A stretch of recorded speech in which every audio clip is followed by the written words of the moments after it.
All members, please indicate your presence when the machine is open. The following members are excused: Representatives Patterson, King, and Boy.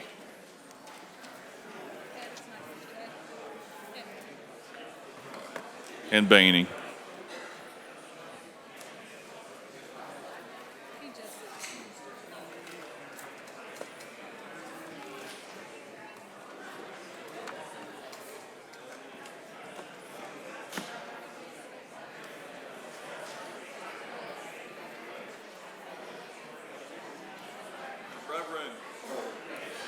As Reverend Scott noted earlier, we're honored today to welcome in the balcony Indiana's volunteer firefighters with 50 years of service. Thank you, gentlemen and ladies.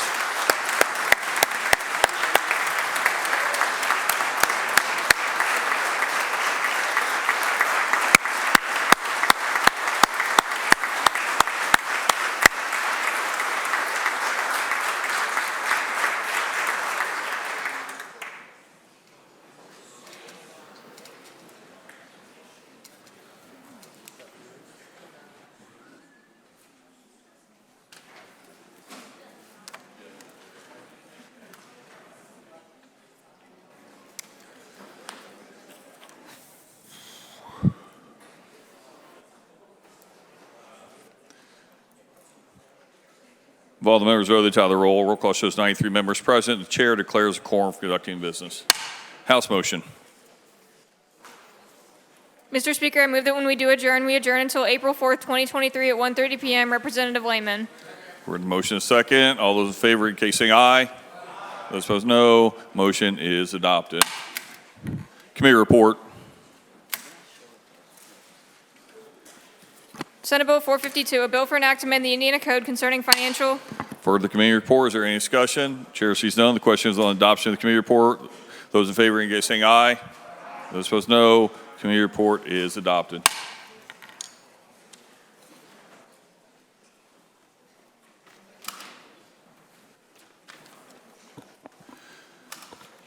Pursuant to House Rule 143-1, as they are eligible for second reading and there are no amendments filed at the request of the authors, the chair seeks consent of the members to engross the following bills: Senate Bill 46, Senate Bill 65, Senate Bill 184, Senate Bill 265, Senate Bill 271, Senate Bill 350, Senate Bill 353, Senate Bill 415, Senate Bill 458, Senate Bill 464, Senate Bill 473. Consent?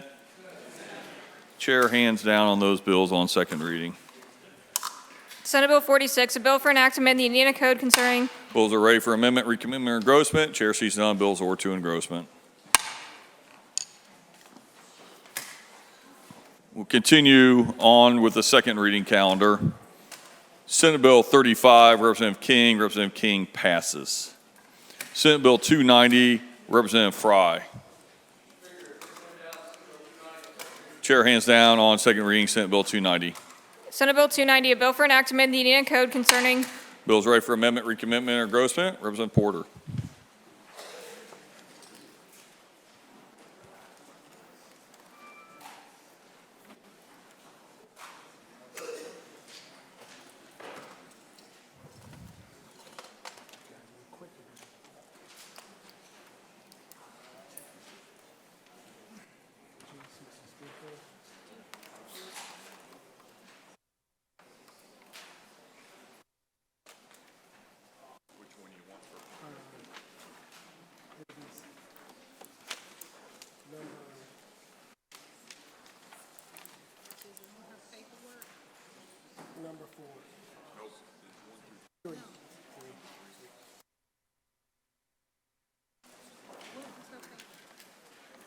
House motion. Senate Bill 290, Amendment 3. Mr. Speaker, I move that engrossed Senate Bill 290 be.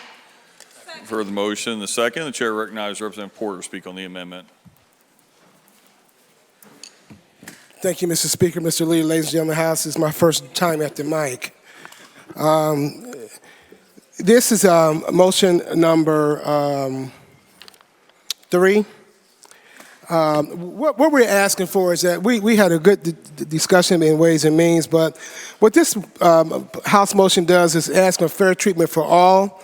Since we're helping our veterans, and I'm all in for helping our veterans in regards to their information being sold to a third party, that when they purchase their veteran plates, that we give the opportunity for individuals also to not to be, our information to be sold to a third party, for them to opt out also.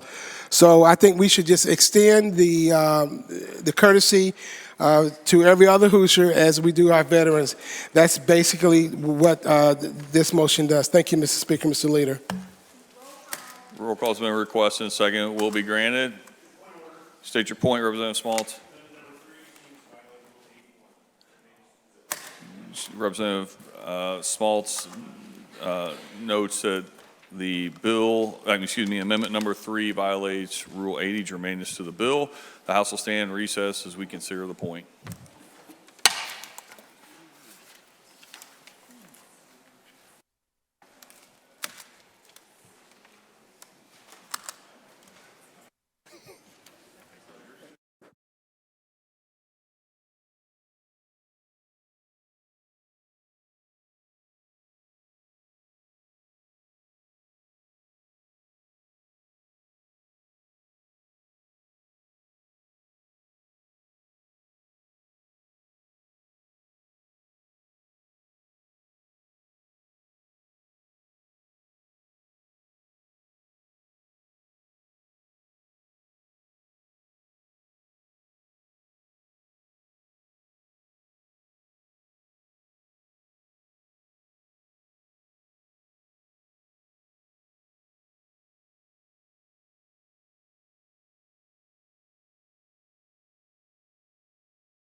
Point well taken. Are there further amendments?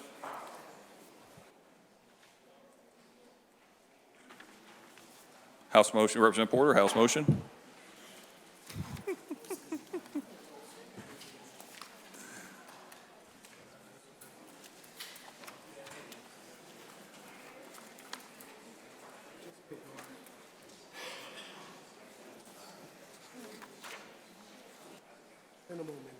You're good. Take that back. Are there further amendments? Chair sees none. The bill is ordered to engrossment. House Senate Bill 321, Representative Teshka. Chair hands down on second reading, Senate Bill 321. Senate Bill 321, a bill for enactment. Bill is ready for amendment, recommitment, engrossment.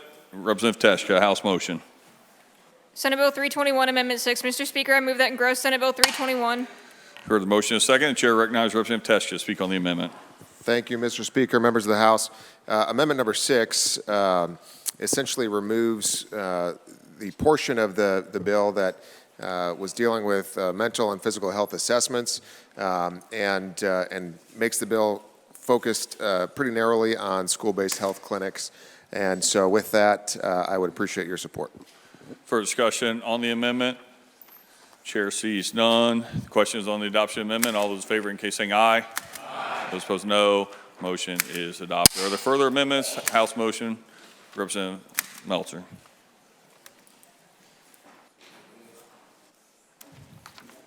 Senate Bill 321, Amendment 9. Mr. Speaker, I...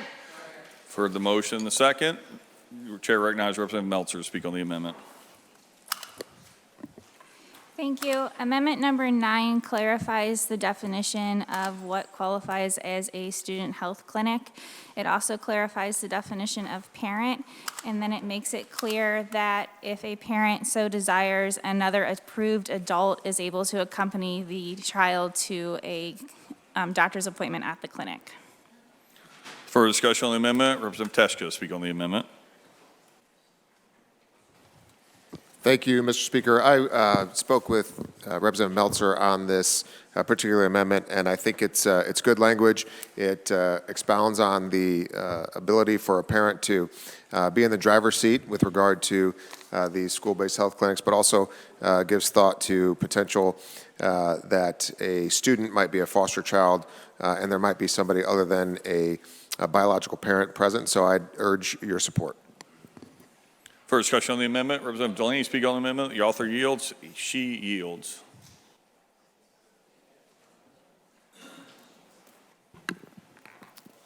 Good afternoon. Two questions, really. The first question is, if the student is not in attendance that day, can the Correct. parent bring them to the student health center or not? Yes, they can. Because that's not clear the way I read it.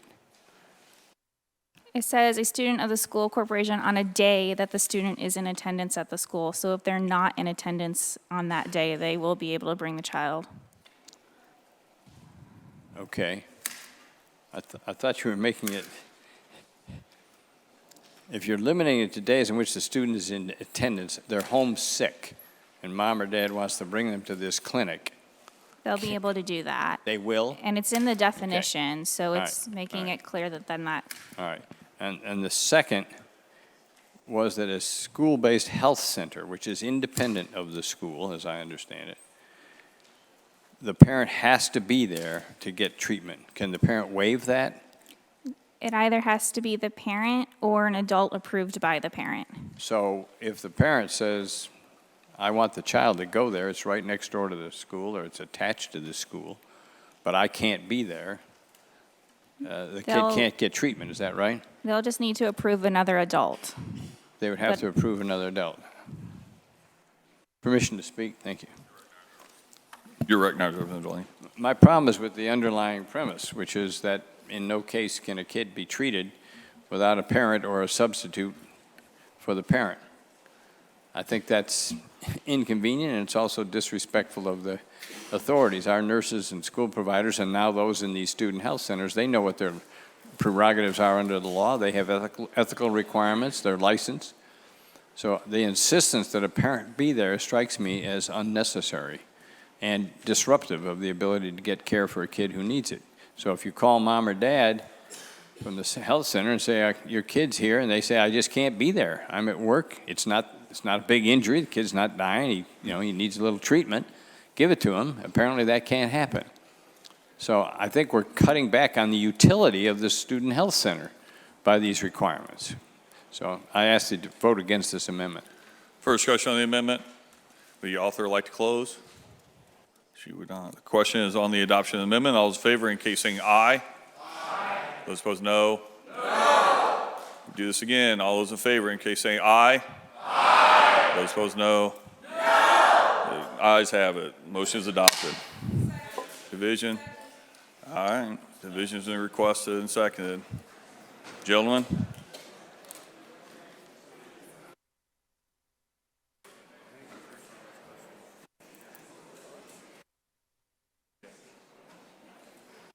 All those in support of the amendment, please rise and stay standing until you're counted.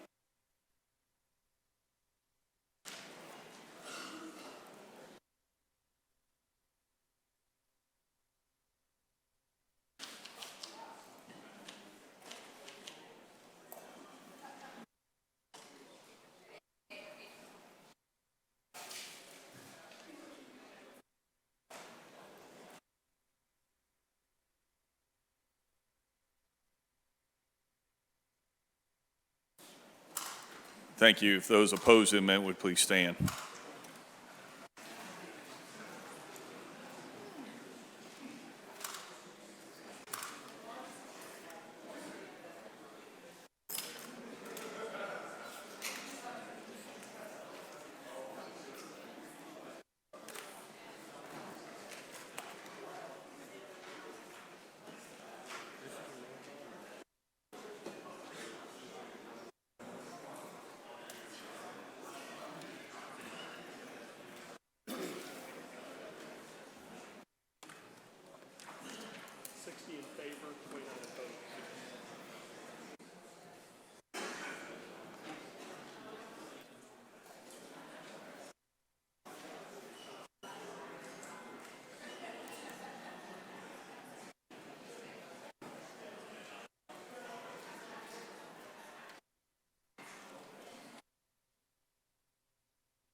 The tally was 60 in support, 29 opposed. The motion has been adopted. Are there further amendments? Chair sees none. Bill's ordered to engrossment. Senate Bill 343, Representative Torr. Representative Torr passes. Senate Bill 369, Representative Pressel. Representative Pressel passes. Senate Bill 417, Representative Thompson. Chair hands down second reading, Senate Bill 417. Senate Bill 417, a bill for enactment of the Indiana Code. Bill's ready for amendment, recommitment, engrossment. Chair sees none. Bill is ordered to engrossment. Senate Bill 468, Representative Jeter.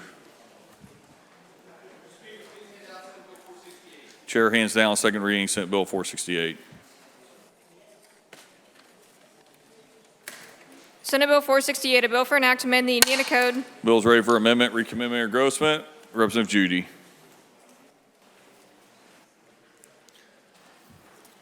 House motion. Senate Bill 468, Amendment 1. Mr. Speaker, I move. For the motion in the second, the chair recognizes Representative Judy to speak on the motion. Thank you, Mr. Speaker, members of the House. This is a simple amendment to House Bill 468, and what it essentially says is if you look at the definition of money on page 4, line 32, we exclude a central bank digital currency that is currently adopted or that may be adopted by the United States government, a foreign reserve, or a foreign sanctioned central bank. So I ask for your support. Thank you. Further discussion on the amendment. Representative Delaney, speak on the amendment.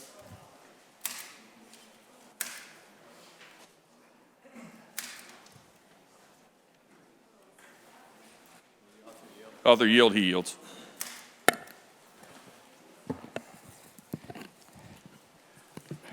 Representative Judy, am I correct to assume that currently our federal government does not have a digital currency that is a federally created and recognized such a currency? It does not. It does not. Okay, so your concern is that they might. Yes, the trend across the world is I can give you some numbers. And Oh, I know some places, Nicaragua has one, or Yeah. El Salvador. Yeah. Okay. Nigeria, Jamaica. Well, if we pass this, that means if the federal government were to do this, we couldn't recognize that as currency. We couldn't accept their money if they sent it to us. Correct. I think kind of this amendment and what we're doing here is sending a message to Washington, D.C. and the Federal Reserve of we want sound monetary policy. I don't think necessarily looking at a CBDC right now, whether that's, I mean, they're looking at whether this is going to be a wholesale CBDC or a retail, whether it's one tier, whether it's two tier, whether we're looking whether it's you can gain interest off this or not. So there's a lot of questions yet going on within this realm. So I think the policy right now would be to stick where we're at with. But we're not in a position to turn down the federal legislation. I mean, the supremacy clause is there in the Constitution. They're the only source of currency. We don't have state currencies in this country. We fought a lot of fights. Andrew Jackson got in all kinds of trouble about it, okay? So we don't have those things. So how could we function if we say we don't recognize your currency and we can't create our own? Well, I think that's the question we'd have to look at going forward if that ever did occur. But I think this policy decision right now with this body with this is sending a message to the Federal Reserve, to Washington, D.C. that, hey, we should probably have something backed sound, not necessarily look at a central bank digital currency globally. So that's, Thank you. Yeah. Permission to speak. You're recognized. Representative Lane. Well, I'm back to my Californication speech. Now we're not worried about what California's going to do, but hasn't done. We're worried about what Washington's going to do, but hasn't done. I couldn't agree more about the underlying proposition. I have no interest in digital currencies. In fact, I still carry paper money. I shouldn't admit that.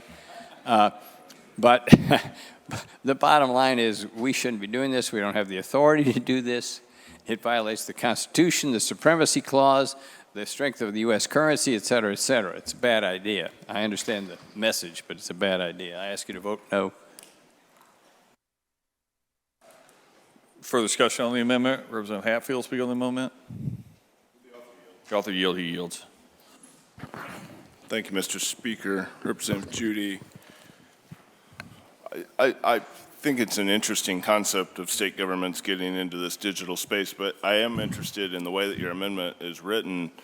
If the FDIC wanted to insure deposits in any of these institutions, would our state law then be in conflict with the federal insurance that when these institutions failed would protect Hoosiers who had their money in them?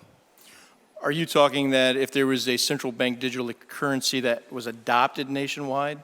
Because then it would have to look at as whether that was a wholesale CBDC, which would be directly to the central bank, which would bypass the banks, or if that was an actual retail CBDC. So there's a lot of questions, even what this looks like yet. So the question that you're actually asking can't actually be answered because we don't know what that central bank digital currency would actually look like yet. I appreciate more than you know of rephrasing the question and answering the question that you want to answer. It's something that I try to do around here as well. But but I've watched you a lot. I guess my concern is that if the federal government decided to insure these deposits in any way, and I quite frankly agree with Representative Delaney that it's unconstitutional, we probably can't do this anyways, but even if we can, doesn't it set up the parameters where now our state law is in conflict with our federal law and puts at risk Hoosiers' deposits, their money? Because currently what happens is they lose out, right? These companies go bankrupt and we've had at least 10 of them do so. I happen to know that on hand because I have a client who lost in at least 10 different accounts, and they're not currently insured. But if the federal government wanted to insure them through the FDIC or a like institution, this law would say that Hoosiers should lose out on those deposits.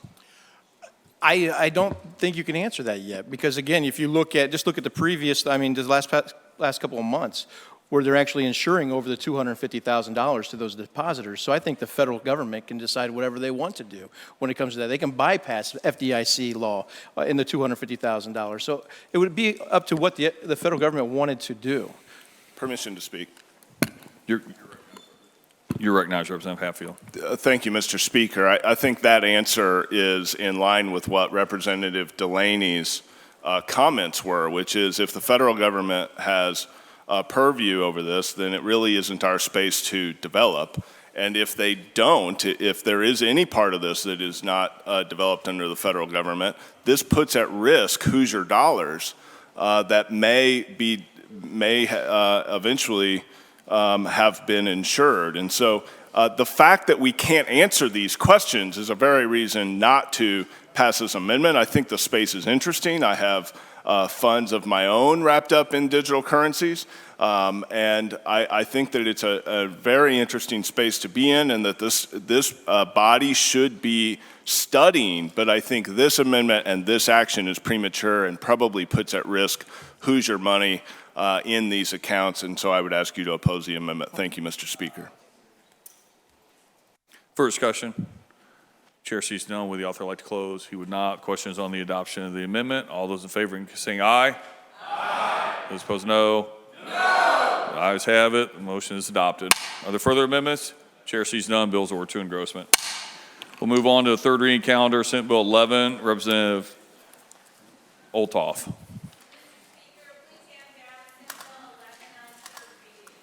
Chair hands down on final passage. Senate Bill 11. Senate Bill 11, a bill for an act to amend the Indiana Code concerning professions. Chair recognizes Representative Olthoff. Speak on the bill. Thank you, Mr. Speaker and members of the House. Hours and 100 relational hours under supervision of a licensed MFP completed over a 12-month period of time. You may be asking, why in the world would we reduce clinical hours for licensing? Well, I'll tell you. The Commission for Accreditation for Marriage and Family Education revamped the standards to an outcome-based model. They've changed the training curriculum through their schooling so that after achieving a master's degree, MFP's clinical hours can be reduced. The result is getting MFPs to their profession quicker. MFTs are also required to have 20 continuing education hours every year before they can renew their license. Aligning the standards with the majority of states who have already updated theirs will better meet Indiana's need for therapists and help address MFT's workforce shortage. There are only 976 licensed MFTs according to 2022 data. I'd like to thank Senator Donato for her work on this bill and my House sponsors, Representatives Ledbetter and Cash. It passed unanimously through the Senate and now through our House Public Health Committee, and I appreciate your support. Thank you, Representative Olthoff. Further discussion on the bill? The chair sees none. The author has the right to close. She waives it. The question is on the final passage of the bill. Though those will, when the machine is open, vote aye. Those opposed will vote no.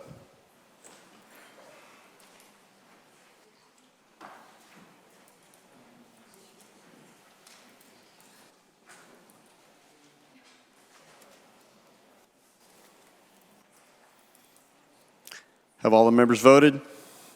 Tally the roll. Roll call shows 92 voting ayes, 0 voting no. The bill has passed. Shall the title of the bill remain the title of the act? The clerk will inform the Senate of the passage of the bill.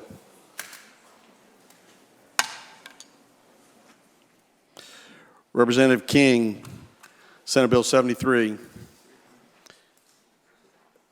Representative King passes. Senate Bill 151, Representative Shively. Chair hands down Senate Bill 151 on final passage. Senate Bill 151, a bill for... Representative Shively, you're recognized to present the Senate bill. Thank you, Mr. Speaker and members of the House. I also want to thank my co-sponsors on this bill, Representatives Olthoff, Lauer, and Garcia-Wilburn. Senate Bill 151 was created to expand access and opportunities available to our foster youth. Last year, we passed a bill which created Insuring Foster Youth Trust Fund to help cover some of the costs of supervised driving and other things for foster youth in order that they could get their driver's license. It is funded in various ways. License plates that are now available to anybody who wants to support this, federal funds, and private donations. 151 builds upon this legislation by encouraging private donations by allowing donors to the Insuring Foster Youth Trust Fund to claim a tax credit under the foster care tax credit. It's important to help build funds up in this to help our foster youth. Senate Bill 151 adds protections to ensure that public and private money is spent on foster youth by adding a 10% cap on any administrative spending, and it makes the fund non-reverting. Guarantees that DCS has a list of insurance providers who will help insure the minor foster youth without a cosigner, and requires that to be shared with the interested parties and reviewed annually. The bill creates efficiencies for the foster care system by eliminating some and streamlining the foster care tax credit pieces for the donors, and it changes the tax credit from a fiscal year to a calendar year at the request of DOR. Senate Bill 151 also grants free access to state parks for our foster families and youth, and it passed the Senate 49-0, and it passed Ways and Means 24-0, and I ask for your support today. Thank you, Representative Shibley. Further discussion? Representative Garcia-Wilburn to speak on the bill. Just like to thank Representative Shibley for sponsoring the bill and adding me as well, and the author of the bill, Senator Kyle Walker. This is a fantastic bill. I think we got this bill in a great place, and I would appreciate everybody's support today. Further discussion on the bill? The chair sees none. The author has the right to close. She waives it. The question is on the final passage of the bill. All those will, when the machine is open, vote aye. Those opposed will vote no.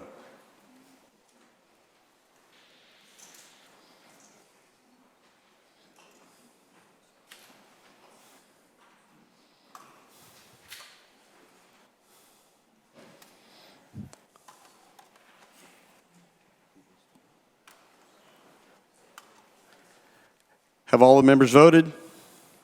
Tally the roll. Roll call shows 93 voting aye, 0 voting no. The bill is passed. Shall the title of the bill remain the title of the act? The clerk will inform the Senate of the passage of the bill. Representative Behning, Senate Bill 172. Mr. Speaker, please hand down Senate Bill 172 on third reading. Chair hands down Senate Bill 172 on final passage. Senate Bill 172, a bill for enact. Chair recognizes Representative Manning to present the Senate bill. Thank you, Mr. Speaker. Ladies and gentlemen of the House, Senate Bill 172 truly is a simple bill. It simply increases the maximum price of a charity gaming ticket for a pull tab from $1 to $5, and the maximum selling price for one ticket of Type 2 gaming from $1 to $5. This will be optional for organizations, so our current maximum, of course, is the $1, but there are still 50-cent and 25-cent pull tabs sold and in use today. It does not increase the maximum prizes awarded or any of that, only the purchase price, and I would ask for your support of the bill. Thank you. Further discussion on the bill? The chair sees none. The author has the right to close. He waives it. The question is on the final passage of the bill. All those will, when the machine is open, vote aye. Those opposed will vote no.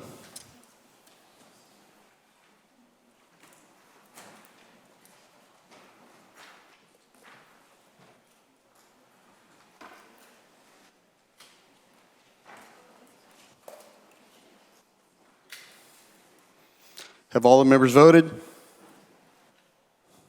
Tally the roll. Roll call shows 87 voting aye, 2 voting no. The bill is passed. Shall the title of the bill remain the title of the act? Clerk will inform the Senate of the passage of the bill. Representative Soliday, Senate Bill 180. Chair hands down Senate Bill 180 on final passage. Senate Bill 180, a bill for enact amend the edict. Representative Soliday, you're recognized to present the Senate bill. Thank you, Mr. Speaker. Ladies and gentlemen of the House, this bill comes to us from Senator Cook and Senator Charbonneau. I'm joined on the bill by Representative Hall and Representative Heaton. The bill is the result of some work done by the Wastewater Task Force, and it is a difficult topic. We have over 500 wastewater entities in the state of Indiana. Actually, one was for sale on eBay. What happens with some of them is a developer comes in, puts in a small utility system, and 25 years later, it's an all-volunteer board, and IDEM finds a problem with it, and the board says we quit. And so last year we passed 3 strikes, you're out. So the third item, warning, you're put into receivership. The problem is there's nobody there to buy. So what this bill does is try to deal with that difficult problem, which allows a water company or a wastewater company to request allocation of part of the improvement costs of one of these utilities to the overall footprint of the rate base. The improvements must be reasonable and necessary.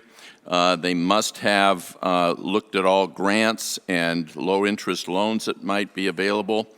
The utility must have an asset management plan, and they're limited to 2%. They cannot socialize more than 2% of their total revenue from the last rate case.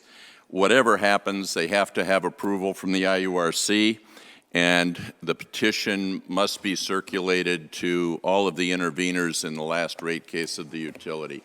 Important bill. We cannot continue to let these systems fail and put sewage into our water system, so I appreciate your vote. Thank you, Representative Soliday. Further discussion on the bill? The chair sees none. The author has the right to close. He waives it. The question is on the final passage of the bill. All those will, when the machine is open, vote aye. Those opposed will vote no.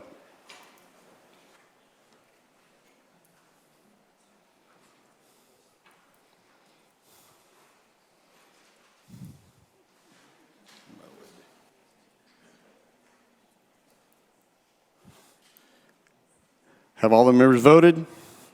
Tally the roll. Roll call shows 85 voting aye, 5 voting no. The bill is passed. Shall the title of the bill remain the title of the act? The clerk will inform the senators of the passage of the bill. Representative Vermillion, Senate Bill 214. Chair hands down Senate Bill 214 on final passage. Senate Bill 214, a bill for an act. Representative Vermillion, you're recognized to present the Senate bill.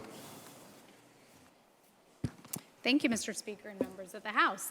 Senate Bill 214 simply codifies the current statewide standing order for naloxone. We will just be adding one sentence.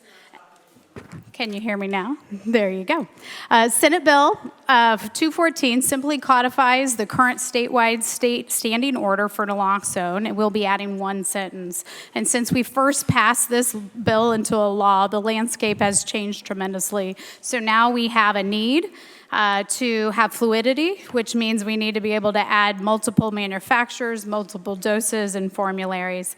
This is definitely because we're seeing such an increase in deaths in our illicit fentanyl use and ensuring that there is statewide choice in dispensing. I would appreciate your support on this bill. It has been unanimous in all committees and chambers. Thank you, Representative Vermillion. Further discussion on the bill? The chair sees none. The author has the right to close. She waives it.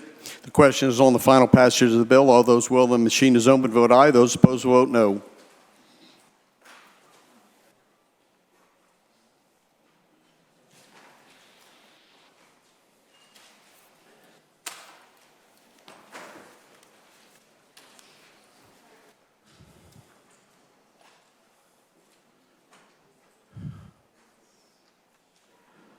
Have all the members voted? Tally the roll. Roll call shows 90 voting aye, 0 voting no. The bill is passed. Shall the title of the bill remain the title of the act? Clerk will inform the Senate of the passage of the bill. Senate Bill 236, Representative Pressel.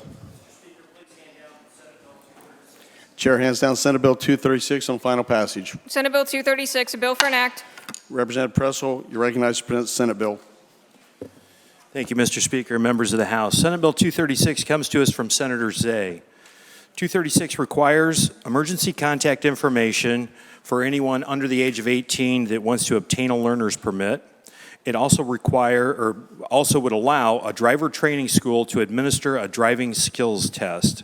Senate Bill 236 passed out of the Senate Transportation Committee 7-0, passed out of the Senate 48-0, and House Transportation 12-0. I'd like to thank my co-author, Representative Lauer, and Representative Jordan for all his help as well also. I'd appreciate your support. Thank you, Representative Pressel. Further discussion on the bill? The chair sees none. The author has the right to close. He waives it. All those in favor will, when the machine is open, vote aye. Those opposed will vote no.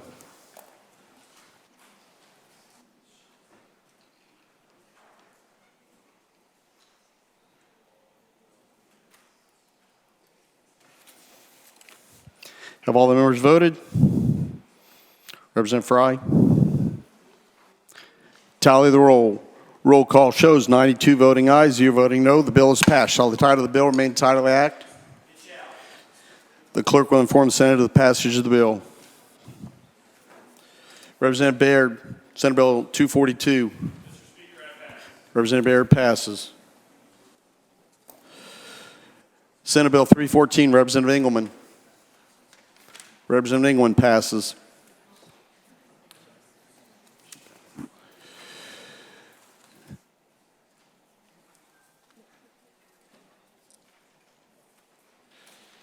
Representative McGuire, Senate Bill 373.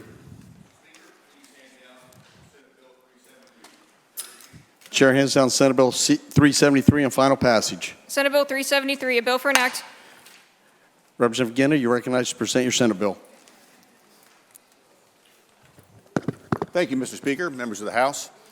Here representing Senate Bill 373, author Senator Cook. This bill is asking to raise allowances for contributions from outside resources for funeral and burial expenses. Currently, those are $1,750 towards funeral expenses, $400 towards cemetery. What this bill is asking for is that we would raise those to $2,500 outside contributions and $1,000 for cemetery expenses. And then after that, $100 per year for 3 years after that. I would ask for your support of this bill.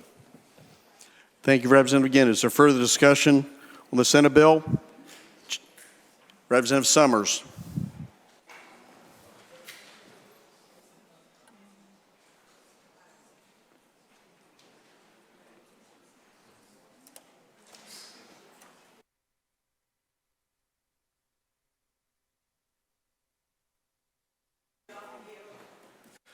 Will the author yield? He yields.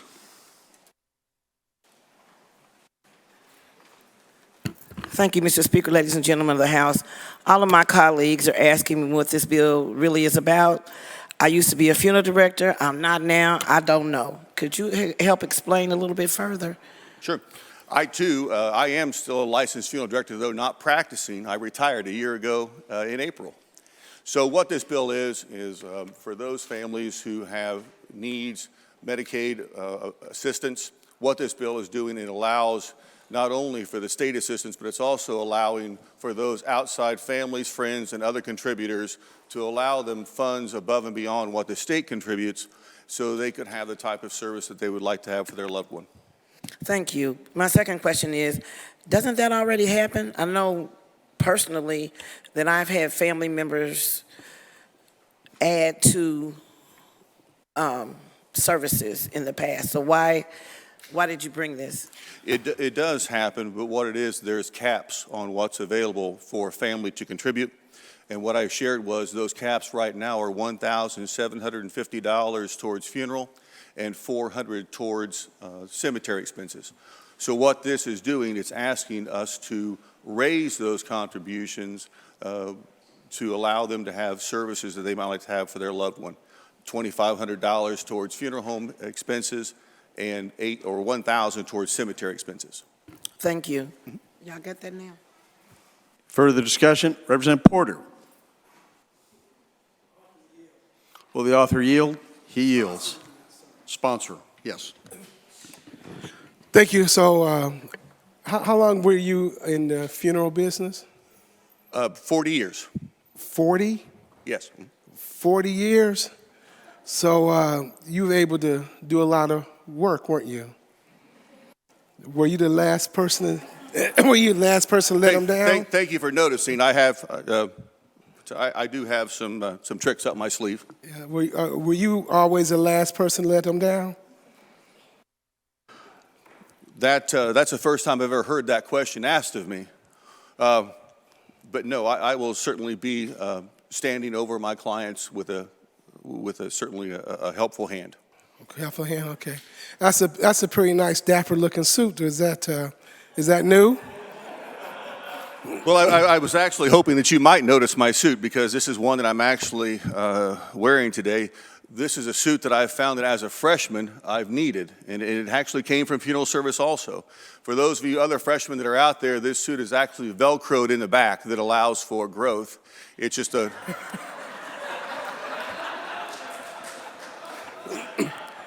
it's an industry norm. Thank you. Thank you, Mr. Speaker. You really look casket ready. Thank you. Further discussion on the bill. The chair sees none. The author has the right to close, and he waives it. All those will, when the machine is open, vote aye. Those opposed will vote no. The question's on the final passage of the bill.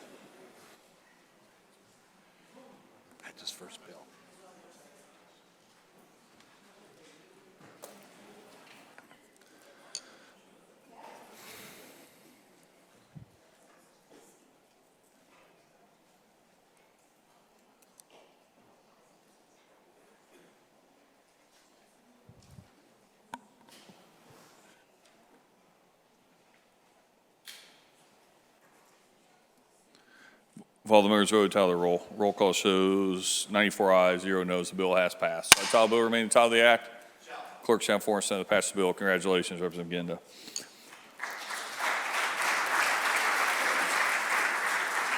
Senate Bill 447, Representative Manning. Chair hands down final passage Senate Bill 447. Senate Bill 447, a bill for an act to amend the Indiana Code concerning... Chair recognizes Representative Manning. Speak on the bill. Thank you, Mr. Speaker. Ladies and gentlemen of the House, we have a second charity gaming bill here today to help out our charitable organizations across the state. This bill does two things.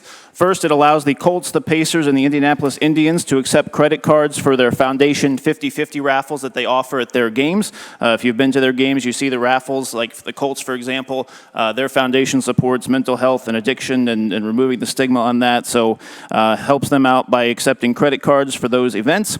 And then the second part builds on some language that we passed last session, and it allows all charitable organizations to accept payment by credit card for the purchase of raffle tickets or water race tickets only. And the restriction there is that the payments must be made face-to-face and not on the internet. So, of course, we can purchase lottery tickets on credit. We can do mobile sports wagering on credit. So this would just allow the same opportunity for this method of payment for our charitable organizations. I'd like to thank Representatives Haggard, Criswell, and Moed for joining me as co-sponsors. I would ask for your support of Senate Bill 447. Thank you. For discussion on the bill, Representative Moseley speak on the bill. The author yield, he yields. Thank you, Mr. Speaker. Just very quickly, I don't honestly know. Will this include American Legion Posts? Yes, it'd be any charitable organization that has the proper license from the Gaming Commission. Thank you. For discussion on the bill, Chair sees none. The author has right to close. He waives it. Questions on final passage of the bill. All those in favor, when the machine is open, vote aye. Those opposed will vote no.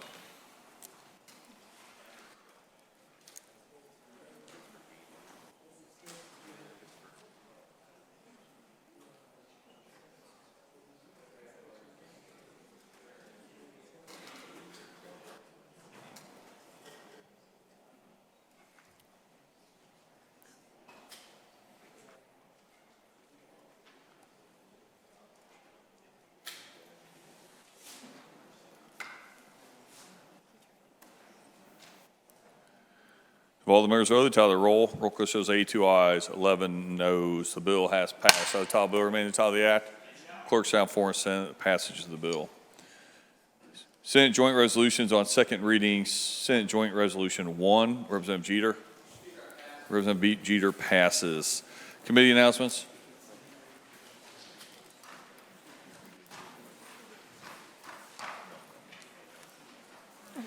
Tuesday, April 4, 2023, 8:30 a.m., room 156A, Public Health. Senate Bill 4, Public Health Commission, Representative Barrett, amend and vote only.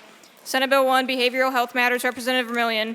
Senate Bill 160, Professional Counselors Licensure Compact, Representative Vermillion. Senate Bill 273, Administration of Anesthesia and Dental Office, Representative Zent. Tuesday, April 4, 2023, 9:30 a.m., room 156B, Roads and Transportation. Senate Bill 283, Marion County Road Funding, Representative Behning, amend and vote. Tuesday, April 4, 2023, 10:30 a.m., room 156B, Public Policy. Senate Bill 20, Designated Outdoor Refreshment Areas, Representative Lehman, amend and vote. Wednesday, April 5, 2023, 8:30 a.m., room 156A, Insurance. Senate Bill 8, Prescription Drug Rebates and Pricing, Representative Shively, amend and vote. Wednesday, April 5, 2023, 9:30 a.m., room 156B, Judiciary. Senate Bill 5, Consumer Data Protection, Representative Lehman, amend and vote. Senate Bill 80, Code Publication, Representative Engelmann. Senate Bill 166, Adverse Possession Statute of Limitations, Representative Torr. Wednesday, April 5th, 2023, 10:30 a.m., room 156A, Education. Senate Bill 380, Various Education Matters, Representative Behning. Senate Bill 72, Reporting on School Curriculum, Representative Behning. Wednesday, April 5th, 2023, 1:30 p.m., room 404, Ways and Means. Senate Bill 3, State and Local Tax Review Task Force, Representative Thompson, amend and vote. Senate Bill 185, 1977, Fund Membership, Representative Torr, amend and vote only. Senate Bill 187, Public Safety Matters, Representative Speedy, amend and vote only. Senate Bill 246, Excess Liability Trust Fund, Representative Slager, amend and vote only. Senate Bill 284, Prosecuting Attorneys, Representative Steuerwald, amend and vote only. Senate Bill 325, Homestead Standard Deduction, Representative Thompson, amend and vote only. Senate Bill 326, Professional Sports and Convention Development Areas, Representative Teshka, amend and vote only. Senate Bill 327, Gary Community Schools, Representative Thompson, amend and vote only.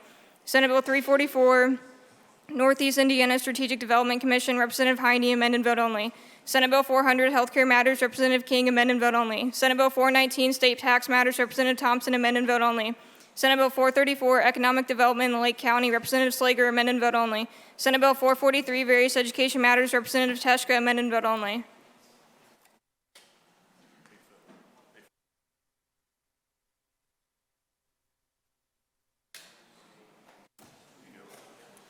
You know what? I see that everybody's anxious and active to continue to do the day's worth of duty, so there's a concurrence calendar in front of you.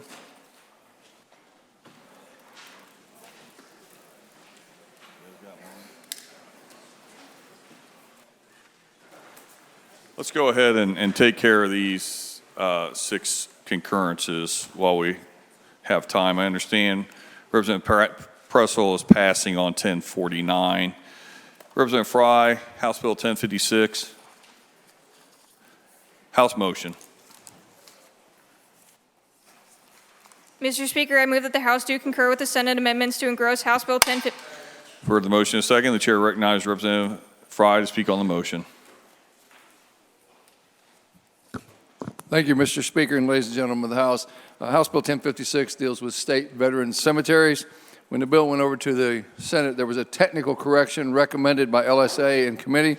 It simply changed the word state to Indiana. It's the only change in the bill. I appreciate your support of the motion to concur. Is there further discussion? Representative Klinker, speak on the motion. Thank you, Mr. Speaker. Ladies and gentlemen of the House, I'm very supportive of this bill and think that it's positive for veterans. Thank you, Representative Frye. Thank you. Further discussion on the motion? Chair sees none. Would the author like to close? He would not. When the machine is open, all those in favor of adopting the motion will vote aye. Those opposed will vote no.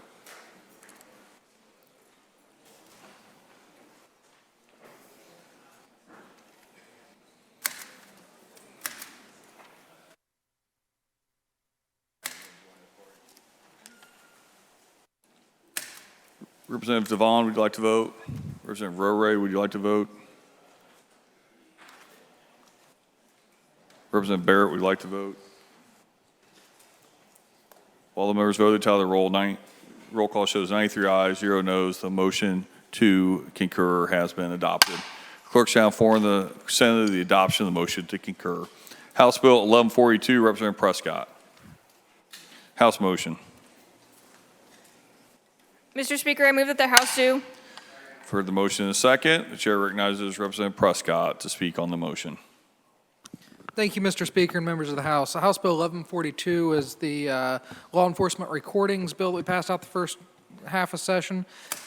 There's just 2 changes that were made. One change was a technical correction that replaced the word state with Indiana and referring to the Indiana Department of Health, same as the previous bill that Representative Frye had. The second piece of the amendment, or the second change of the amendment, was an amendment by Senator Pohl that just clarified that under the direct cost portion, that if that if that labor was done by a attorney, that the fee could not exceed reasonable attorney's fees. Those are the only 2 changes in the bill. For discussion on the motion, concur. Chair sees none. Would the author like to close? He would not. Question is, when the machine is open, those in favor of adopting the motion will vote aye. Those opposed will vote no.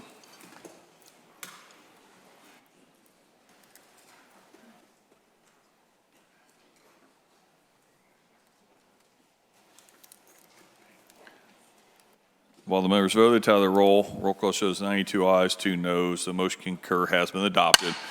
The clerk shall inform the Senate of the adoption of the motion to concur. House Bill 1340, Representative DeVon. Representative DeVon passes. House Bill 1365, Representative Gore. House motion. Mr. Speaker, I move that the House do concur with the Senate amendments to engross. For the motion, is there a second? Chair recognizes Representative Gore to speak on the motion. Thank you, Mr. Speaker and members of the House. The only substantive change to 1365 was including an emergency provision. These devices are already illegal federally. We saw no point in delaying the bill's effectiveness until July. And then Senator Freeman, with the help of LSA, updated some language in the defenses section to reflect how LSA currently drafts criminal defenses, away from a person having a defense against a crime to certain acts being defensible against a crime. So those are the only changes, and would sincerely appreciate your support of the motion. Thank you. For discussion on the motion, Representative Torr to speak on the motion. Thank you, Mr. Speaker. Ladies and gentlemen of the House, as Representative Gore said, the only substantive change is going into effect immediately. And at least if you live here locally, you may have heard a news story just a week or two ago about some teenagers that were caught with some of these trigger switches. So it is really an urgent problem for our police that are out on the streets. The other changes, as you said, were strictly stylistic, put in more in legalese that LSA uses, and was vetted by Second Amendment lawyers that agree that it's not substantive. I would appreciate your support. For discussion, we author like close. You waives it. Question: when the machine is open, those in favor of adopting the motion will vote aye. Those opposed will vote no.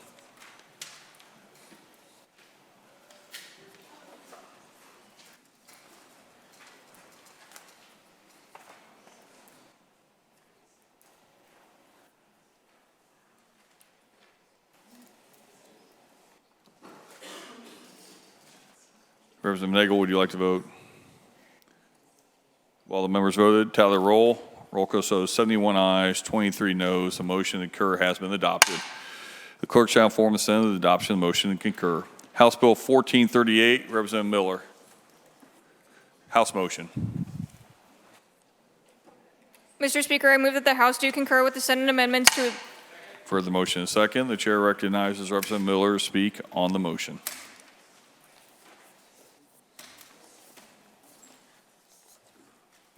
Good afternoon. Thank you, Mr. Speaker, members of the House. When 1438, which is the Notice of Publication Task Force, went to the Senate, the auditors in committee asked for a seat at the table, so the Senate agreed to that. And what that did, that raised the total number of members to 18, the total number for a quorum to 9, and made conforming changes to the legislation. Just ask for your support. It's a good change. Thank you. Further discussion on the motion? Chair sees none. The author would like to close. He would not. When the machine is open, those in favor of adopting the motion will vote aye. Those opposed will vote no.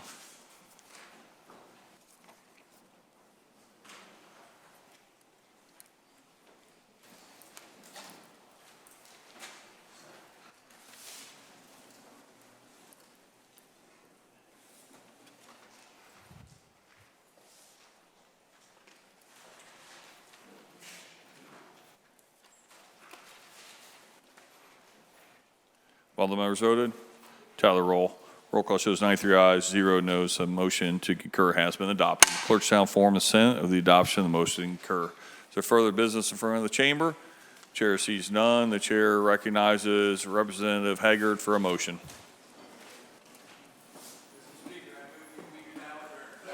Heard the motion in a second. All those in favor, in case saying aye. Those opposed, no. We are adjourned.